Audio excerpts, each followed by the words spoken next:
This is my 1963 Hammond L-100 organ.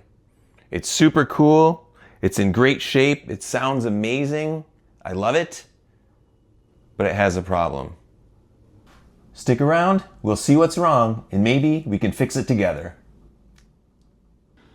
I don't have a Leslie, but I have the Hammond running through a Leslie simulator into a pair of monitors for stereo. And the organ sounds great. Except if you play a C on the Pro Soloist and you play a C on the organ, it's not the same note. The organ is off by a minor third. Now, you're probably saying to yourself, that's not possible, because the frequency of the tones is determined by the rotational rate of the tone wheels, which is driven by the speed of the motor, which is synced to the frequency of the incoming power. And that's right. But there's something else we need to consider, I think. Okay, after doing some internet research and reviewing the schematic, which is shown here, I've decided to focus on this section, which is the motor section. I should point out that the motor seems to be running fine, and the tone wheels are turning freely, so I don't think there's anything dragging them down which would affect the pitch. But I have a theory, so let's zoom in on this section. This is a close-up of the motor section, and it's hard to read, but you can see that this says synchronous generator motor. Power comes in from the wall through this plug, and when we close the switch, it's applied this way to the motor.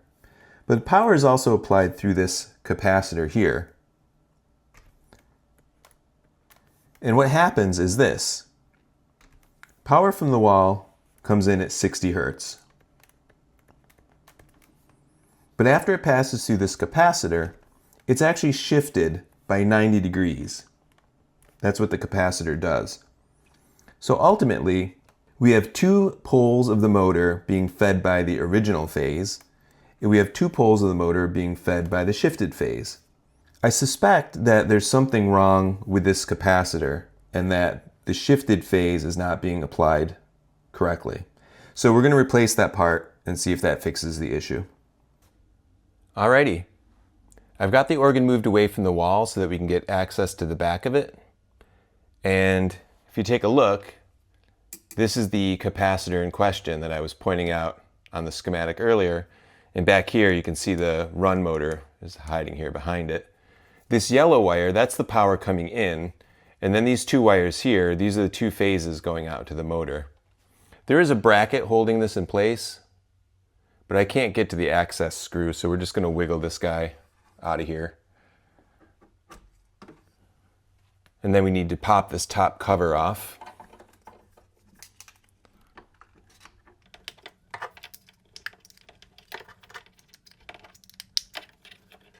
There we go. Oh yeah, the top of that looks pretty bulgy. That's not a great sign. I'm also going to take this screwdriver and short across these just to make sure there's no electrons hiding in there. I also unplugged the organ for obvious reasons. All right, let's replace this guy. Here's the new capacitor that I ordered from Tonewheel General Hospital. It's pretty much a direct replacement. It's just a little shorter this way, actually. If you notice on the old cap, the yellow and red wire are together on one terminal, and the black wire is on its own terminal. When we reinstall this, it doesn't matter which way it goes. It can go this way or this way, as long as yellow and red are together, and as long as black is on the other terminal. So I'm going to start by clipping these wires. I'm not even going to bother desoldering them because I don't really have to do that. I want to clean them up anyway. So yellow, red, those stay together, and then black. Take this old guy out. I'm going to clip these ends a little bit more. And then I'm going to re-strip them and probably re-tin them as well.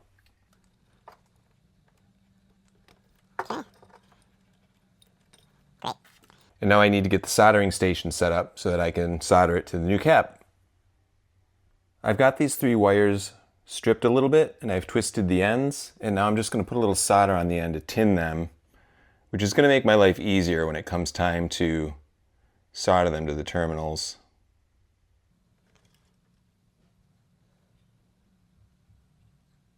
All right, that should do the trick. I'm going to put the old cover back on. I actually had to bend the cover a little bit to get it to fit the new capacitor, but that was easy enough to do. Okay, let's pop this guy in here. All right, and keeping with the original convention, we'll put the red and yellow on the back.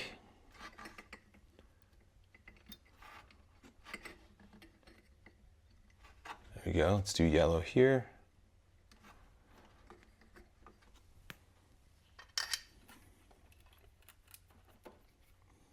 The terminals are pretty big, so we're gonna give them a good hit of solder.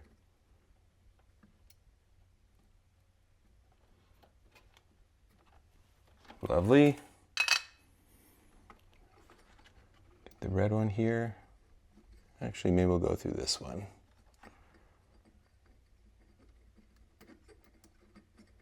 Yep. All right.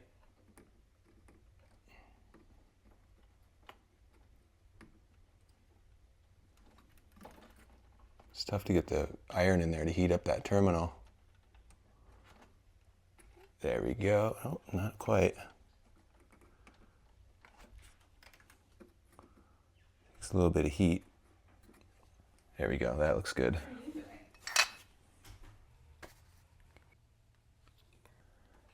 And then we'll put the black one here.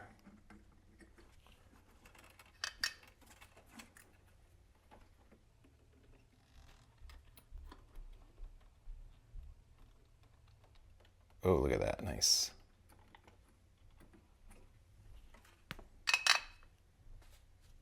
Okay, let's get the cap back on. Looks really good, that should do the trick. All right, moment of truth.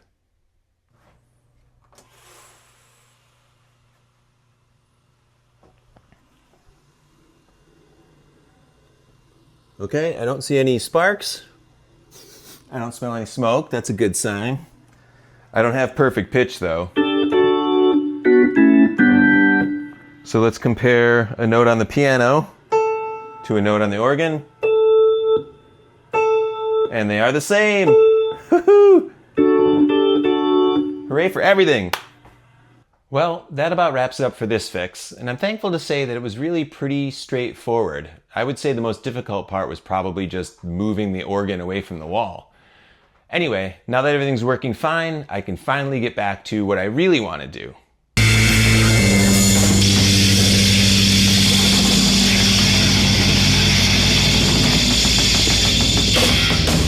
Kidding.